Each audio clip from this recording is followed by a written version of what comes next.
Hey all, this session is all about supporting student choice with CodeHS Computer Science Pathways. We have a lot going on in CodeHS for Georgia. And anytime there's a link on the screen, I will just share it in the chat. So let me throw these in there. Those are two different links that just went in there. So the first one is an education guide for Georgia. We have a lot of Georgia-specific courses aligned to standards. We even have 2 complete pathways, so all 3 courses of the pathways. And that education guide is a good way to take everything that we're doing right now or going over right now and take it with you and read a little bit more about it. And then if you do not have a teacher account at CodeHS, you can use that second link, the codehs.com/sign up, and just sign up for an account. And then you can go through, like as I'm going through some things, you can go through the same exact things and explore in your own version of CodeHS. All right, so let's get started. A little bit about me. My name is Jennifer. I'm the curriculum development lead at CodeHS for middle school and high school. I've been teaching for, man, I always forget, it was 2009. So do the math. I've been teaching for quite a few years. I've taught at a fully virtual school. I've taught at a private school. I've taught at a public school. And I was a teacher trainer for a while too. I trained online teachers on how to transition from face-to-face teaching to virtual teaching. And then I started working at CodeHS and curriculum, developing curriculum. So when I was teaching, it was Georgia. So I do have over 12 years of Georgia teaching. Let's go over the Georgia Pathways and CodeHS courses that we have. We'll start there. This is the full computer science pathway starting basically in 5th or 6th grade. We have some very introductory, fun type stuff in that beginning, those beginning years that is available. One of them is Carol. So Carol is a dog that follows commands, and feels like just a bunch of puzzles. It feels like students are just going through a bunch of puzzles and, learning coding while they're doing that. We also have the 3 9-week courses for Georgia. So the Foundations of Secure Information Systems, Computer Programming, Interactive Design. The Secure Information includes a lot of cybersecurity stuff, which is my favorite. That's my passion, I guess. So we have those 3 courses for 6th, 7th, and 8th. They're the 9-week courses for the middle school.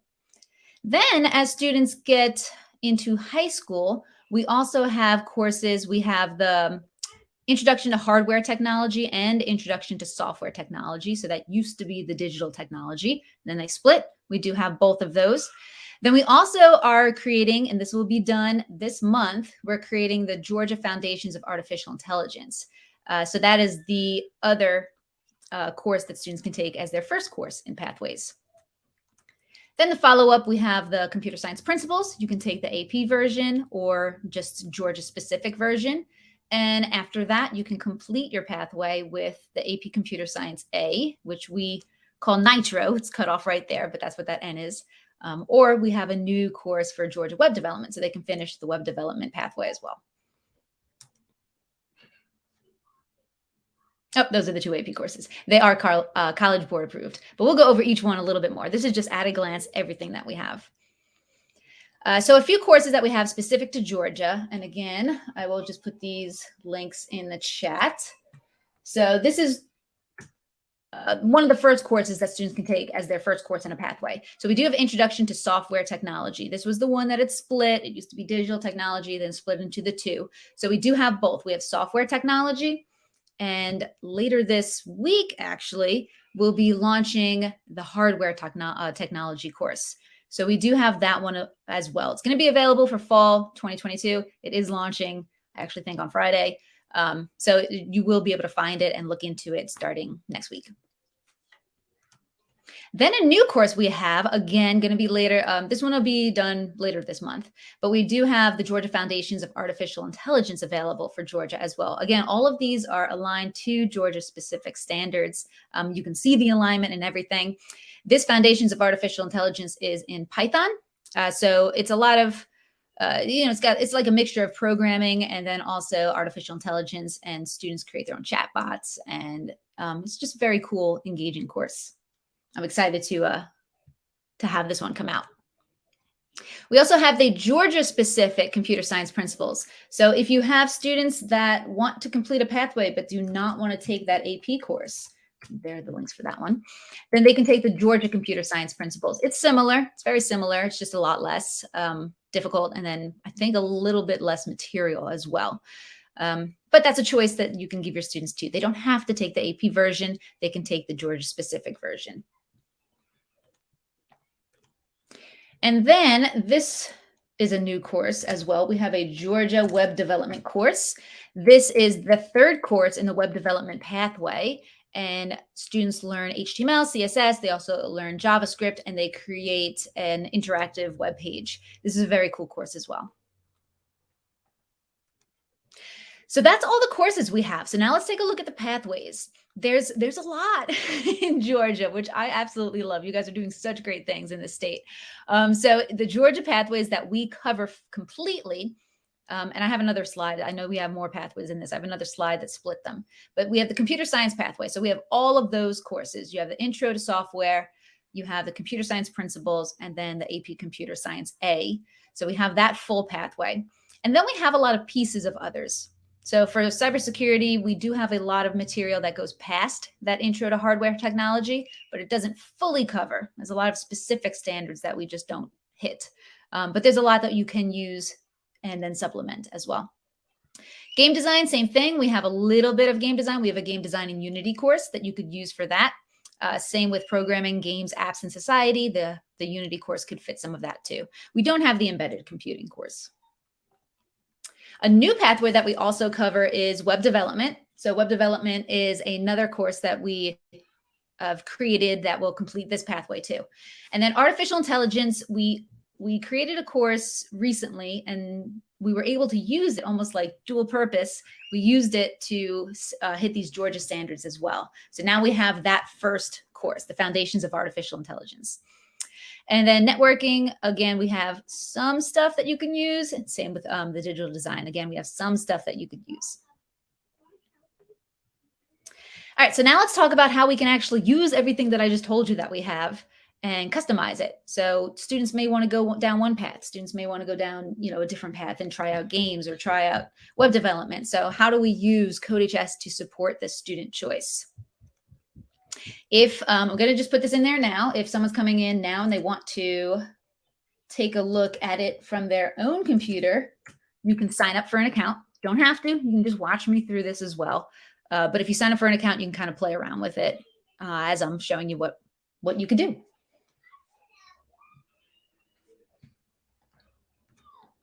So a few things, and I'm going to show this to you live in person. I'll actually create a course, and you can create one with me if you'd like. But a few things that you can do with our material. So you pull in a course that you want to teach, and you can reorder things. You can move things around. You can add assignments. If you wanted to add your own stuff in there, you can. If you wanted to add other stuff from CodeHS or, just supplemental materials, you can. And then, of course, if you make a mistake, you can remove content. Or if you want to lighten the load, you can remove some assignments as well. Let's actually take a look at this. Let me see. If you go into your course, your CodeHS course, so like I said, you can actually sign up and try this along with me, or you can just watch. I'll show you kind of the steps to do this. So let's create a course, and we'll use this course to play around with for this whole session. So I'm going to create a new section here. I guess let's go with that one. We'll just go with next school year. And we're going to call this Georgia course. And I'm going to pick a Georgia course. So I'm going to go down into CodeHS courses here. And you can go through it here, but I have a little hack of just finding it very quickly. Just put Georgia in there and it'll find me the course. Let's go with software technology, because that's the beginning course for a lot of students, a lot of pathways. So you choose the course. And there it is. You're already done. So the way students log in is they go here. If you want to join my course and take it from a student perspective, you can test it out. So you could just simply go to that one, sign up, and then you'll be in my course. And you can go to assignments here, and I'll show you some of the things that you can do. So here's our assignments. This is the Georgia course. It's completely aligned to Introduction to Software Technology. So you can reorder things if you wanted to. We can move things around. You could just hit edit, and then we could well, maybe we want to do programming first. Maybe you really want to hook those students and get them in right away, and then we'll leave the digital citizenship after that. So you can totally do that.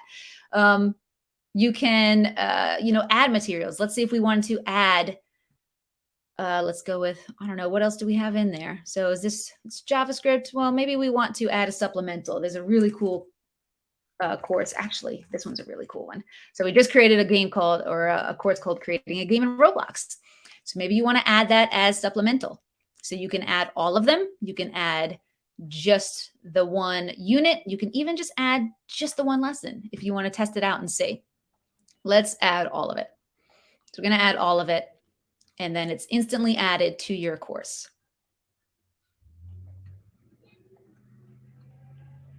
And probably at the bottom. Yep, there we go. So here are all the Roblox units that I put in there.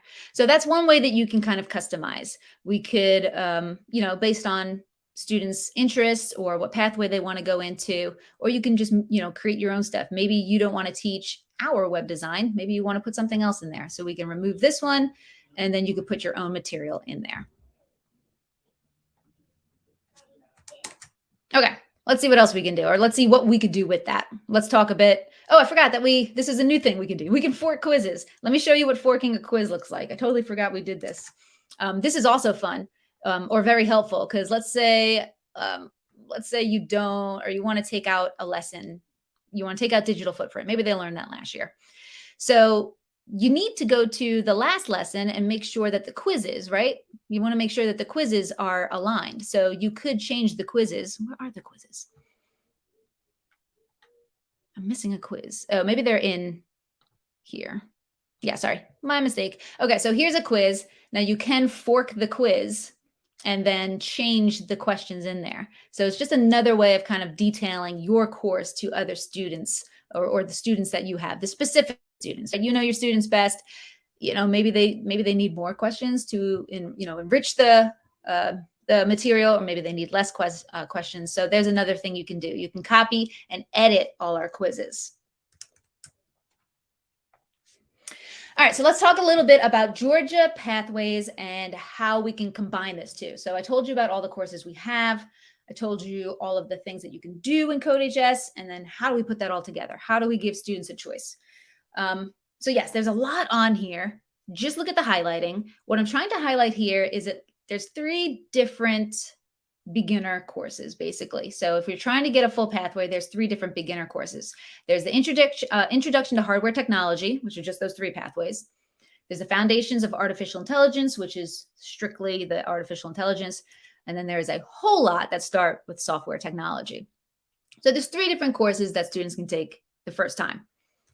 So option 1, you can let your students decide which intro course to take. So intro to hardware, intro to software, foundations in AI. This all depends on your setup. So if you're doing fully virtual, then you can have 3 different sections, right? If you're doing in class, there are some like from the intro to hardware and intro to software, there's 2 units that are in both of those. So you can have the course, have the class kind of do some together and then break out into different groups. The best thing about CodeHS is it's your choice. If you want to teach, like a traditional course or a traditional class, and you want to have them working on the same thing, or it's fully, built out enough where you can have them at their own pace, helping each other out, and then you're more like the facilitator. So you do have this option to give students the choice of which, intro course to take. So that's option 1. Let's go a course further. Let's say, we can only go further for CodeHS, sake. The two pathways that we complete are in the software technology beginner ones. So let's look at the yellow here. So yellow, you can either take AP Computer Science Principles, or you can take Georgia Computer Science Principles. So there's another choice that you can give your students, option 2. Let students decide whether to take AP CSP or Georgia CSP. So again, you can have 2 different sections, And whenever the alignment, sometimes they'll work on the same kind of stuff. You can do a review game with everyone as a whole group, and then they have their own courses to kind of work into. So the students who don't want to take the AP course don't have to learn all those, extra AP stuff. And you can have it running in the same class. So in your same setup, you can have students doing both of these. And then lastly, and there's a lot of look on here, so I'm going to clean it up a little bit. These are the two pathways that we offer. So let's say you had all students take Introduction to Software Technology, and then the students took either Computer Science, and now they're at the point where some of them want to go AP and take the Computer Science A, some of them want to take Web Development. It's another choice that you can give your students. So let them choose. Do they want the Computer Science pathway and take that extra AP course, or do they want the Web Development and want to take our new Web Development course? So let me show you a few ways you can do this. If you are this access control, if you are one of the lucky ones who do have pro, this could be an argument of getting your admin to give you pro as well. We do have a few pro tools that will help you facilitate this in your class. Access controls, and I'll give you a live view of this in a second. So you can control when an assignment becomes available, when students are able to see it. So you can hide it and keep them all, maybe it's kind of at your own pace. You want them to get through the first unit at your own pace, but you don't want them to go past that. So you can hide everything after that until you can check to make sure they really learned the material. Then we also have due dates. And then we have whether it's assigned. So this is an important thing, or this is a really helpful tool for giving students choice. And let me show you a little bit more about that is assigned function. And this is just showing you, so you could do it by section or you could do it by individual student, which is super helpful as well. All right, let me show you the live view.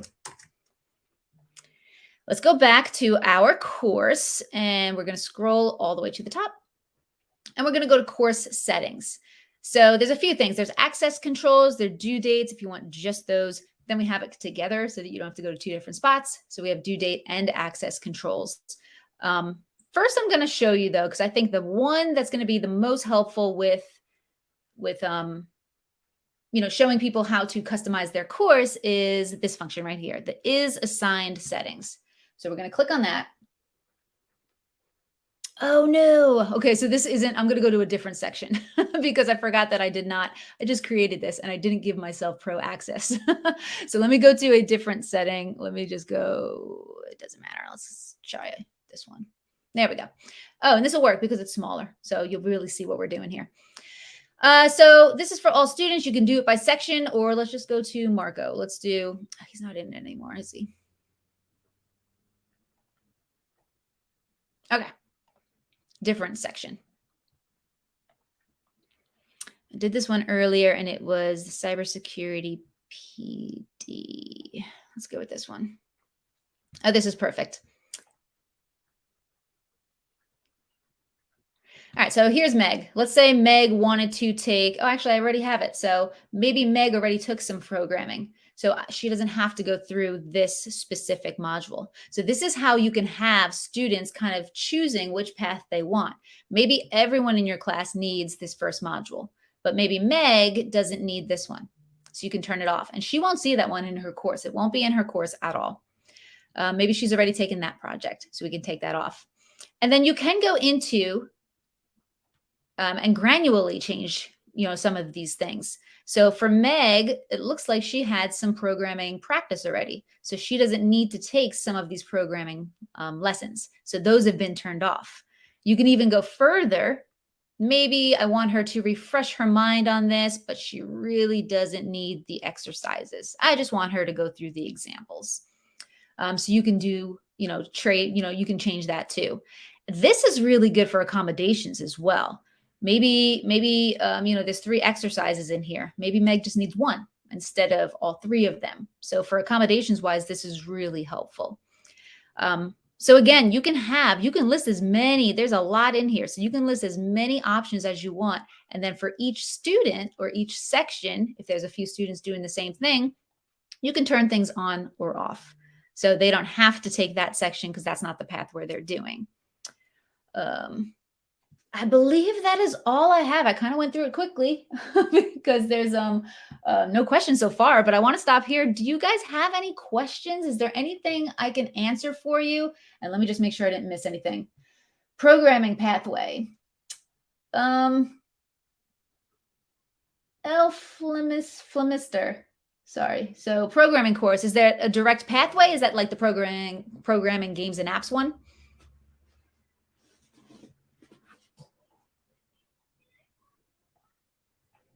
Because we do have, like I said, we have the programming in Unity, even the Roblox one that might hit some of the games and apps. We also have a mobile apps course. So we do have things that you could put in here by looking at our material and adding to it. That would definitely help with that.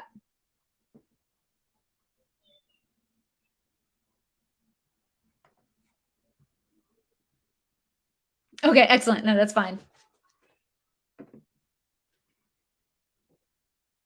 Okay, well, thank you guys. Thank you for coming in and listening to the different choices that you have. And if you're watching this as a recording, you could always reach out to hello@codehs.com or even just me specifically, Jennifer@codehs.com. Looks like we have a question from David as well. Perfect. Customize the curriculum to exclude some of the lessons. David, there is. It's not as seamless, but it definitely can be done. So all of our curriculum is free. And in your case, if you wanted to kind of trade things up for students like that, you would probably just need to create different sections. So instead of having all your students in one section where you can, flip things off like a toggle, and that's the pro feature, you could still definitely do it. You would just have to put it maybe, here's a hardware section and you've got 4 kids in there. And then here's a software section and you've got 20 kids in there. So you could definitely still do it that way.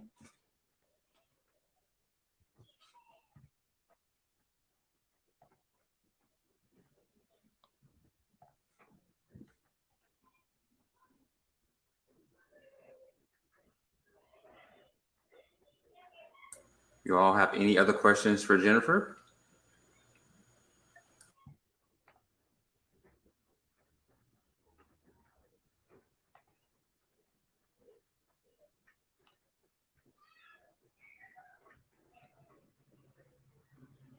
Thank you again, everyone. Thank you so much, Jennifer.